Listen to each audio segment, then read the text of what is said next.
Welcome back to the channel. I'm the Commander, and today we will be talking about analyzing and rating EDH decks, which is an important part of the Brigade Challenge. Quick TLDR, the Brigade Challenge is my variant on the 32 EDH deck challenge. It requires that I build 32 Commander decks, each of a different color combination, each being semi-unique, and each rated a power 5 or greater. There are other rules and nuances to this, but these are the important aspects for this video. You can read the full rule list in the description below, or check out this video here. The first part of analyzing anything is to break it down into its subcomponents. This will make it easier to analyze. I tend to break decks down in three major ways. The first is by card type. This allows me to determine the core balance of the deck and to check the theme. The second is by card function. This allows me to determine any strengths and weaknesses the deck might have and to check the style. The third is by mana requirements. This allows me to determine the land balance I need and to gut check the playability of the deck. Breaking a deck down by card type is fairly self-explanatory. We want to separate the deck into creatures, enchantments, artifacts, lands, instants, sorceries, and planeswalkers. This gives us a good initial check on if the deck has the proper balance we want for the theme we're going for. If you have more of a creature or tribal-based deck, you want to make sure you have enough of those. Or if you're going for more of a spellslinger deck, you want to make sure you have enough instants and sorceries. The point is this initial breakdown can help spot those flaws in what we were aiming for versus what we've ended up with.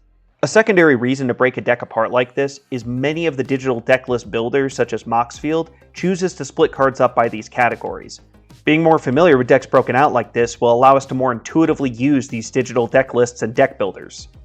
It's important to keep in mind this is not going to tell you anything about how cards will interact with each other, simply if you've met the requirements of the core theme you were aiming for, or if you're overexposed with one card type versus another.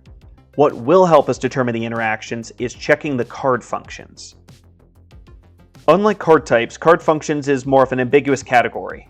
Though the community has named and recognized certain card functions, it's best not to get too granular with these categories. You could choose to break these down in a near infinite number of ways, but that doesn't help us. We're trying to create categories that allows us to focus and select what we need for the decks we're building.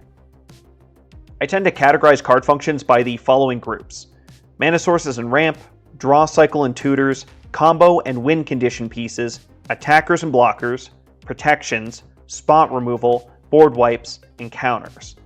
Anything else I throw into a catch-all other category, though this is typically the pet cards I've shoved into the deck. Mana sources and ramp are cards that increase the rate of mana production at or ahead of the mana curve. This includes lands, mana rocks, mana dorks, and cards that allow for additional lands to be played each turn.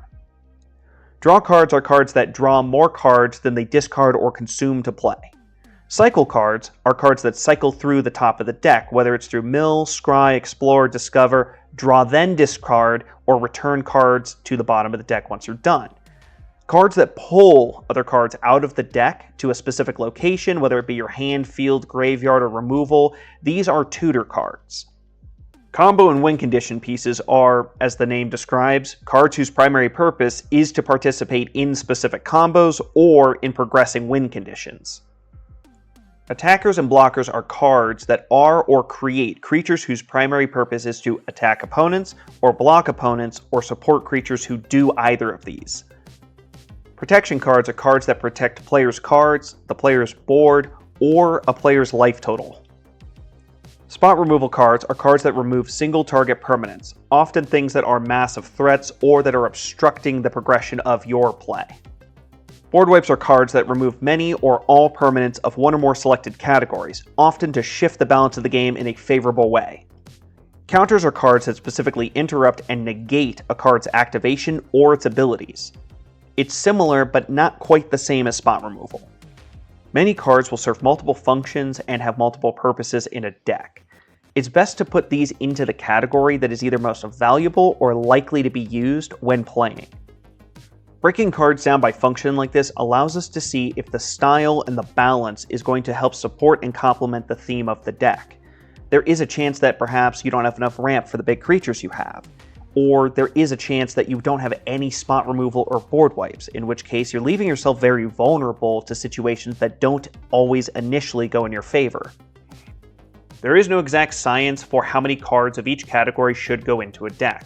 This is all going to change based on your personal playstyle, the colors you're going to use, and the commander you've specifically selected. There are good guides out there that give good rules of thumb, but take them with a grain of salt because it's going to vary, and a lot of it does come down to personal preference in the end. Whatever works for you, works for you. With that said, if you want to hear me talk more about it and give my own guideline to it, I can do so in a future video. Let me know in the comments below. Breaking a deck down and analyzing by mana cost requires you split the deck into single colors, multicolors, colorless, and lands. At this point, we can just set aside all the multicolored cards because it doesn't really factor into this as long as the total number of lands is going to help you play those cards. Then we count the number of colored mana symbols and all casting costs for all colors. Multicolored cards will count for all mana values they have on them. The mana balance is not just a 1-for-1 based on those proportions though. We want to make sure we have a minimum amount of each color. That way we can maximize our odds of having the mana when we need it. I try to make sure I have at least 10 land sources of mana for each color. This doesn't mean I have 10 land sources dedicated to each color. I tend to use multicolor lands to help this balance. I only use the color cost proportions to help determine what the remaining mana in the deck should be. This could be a combination of other multicolored lands, basic lands, or even some colorless or effect lands. Keep in mind, this is just an initial best guess. Things like mana dorks and mana rocks are going to throw this balance off, and high cost spells may require some additional mana. You're not going to really know until it's play tested. Considering the total mana curve is also important, though that's kind of a topic for its own video. I would recommend somewhere between 36 to 38 land as a good starting point, and potentially running more if you have more high cost spells. When breaking down a deck and analyzing any aspect of it, it's important to keep in mind there are always exceptions to these based on the specifics of the deck's theme and style. These are all guidelines I currently use, and as such they do change as I refine my style and deck building skills. The final part of analyzing any deck is to determine the deck's power. There's one major issue with determining a deck's power. There's no centralized means to do so. Magic attempted to fix this with the bracket system, but there's a lot of controversy around that at the moment. As a result, most people just assign a number 1 through 10 to represent their deck's power, 1 being the lowest and 10 being the highest. Unfortunately, without a specific metric for everyone to benchmark their decks against, people tend to wildly mischaracterize what their decks are. Sometimes this is done intentionally, but for the most part, it's unintentional. In my experience, anything rated under a 5 is considered to be unplayable by the community in a serious format. They're usually relegated to memes or kind of wonky, silly play, doing weird and crazy stuff. And although they can be fun, people typically don't take a 4 or less seriously. In a range of 5 to 6, those decks are considered to be serious but not necessarily competitive. And although there could be some wonkiness and some memery to those decks, they are very viable and consistent. Anything above a 7 is typically considered to be CEDH, or Competitive Commander. These decks tend to be very refined, consistent, and extremely unforgiving. Typically, if you play a non-CEDH deck against something that's an 8 or greater, you're gonna have a bad time. There is a built-in problem to this system. Power levels and ratings seem to be more exponential than they are linear. As a result, this means that a 7 would absolutely pace the floor with a 5. And in my experience, this is absolutely true. So using a solid number to represent these powers is not the most accurate way to do it. Understanding where you are inside of a range is also important. A 7.1 is not the same thing as a 7.9.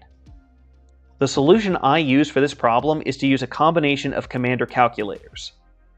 Commander calculators will take a provided deck list and compare it to libraries of Magic the Gathering cards and combos to determine what the power of a commander deck should, in theory, be. Commander calculators aren't perfect though. They have the subconscious bias of their creators built into them. So what I have found to be the best way to alleviate this issue in itself is to take an average of several trusted commander calculators. As with any average, the more inputs the better. But for the sake of time, I typically use 3 primary calculators. Each commander calculator also has its own advantages and disadvantages. MTG Card Realm is the simplest to understand and gives some recommendations for cards, but it uses whole numbers, which doesn't really help us as much for the average. It also tends to neglect card combinations in place of the single card value. EDH power level tends to give the most balanced and fair scores, tracking the average better than the other two calculators I use. Unfortunately, EDH power level also fluctuates often, making it the least repeatable and reliable from day to day. Commander Assault seems to use the most amount of data for its analysis. It has excellent breakdowns of the decks and the stats, but it is easy to get lost in all the information and misinterpret the findings. It also tends to rate decks on the lower end of the power scale. I found that averaging out these three calculators tends to yield a very accurate and consistent score. Their disadvantages are alleviated through this combination. There are many other commander calculators out there, so I suggest that people use whichever ones they and their friend groups are comfortable with, though I do highly recommend that people use some objective method of benchmarking theirs and their community's decks against each other. And with that, we have the fundamental blocks for how I will be breaking down, analyzing, and rating the decks I build as a part of the Brigade Challenge. I would love to hear if you have any comments or criticisms about my methods and metrics. Thank you guys so much for watching, and I'll see you on the next one.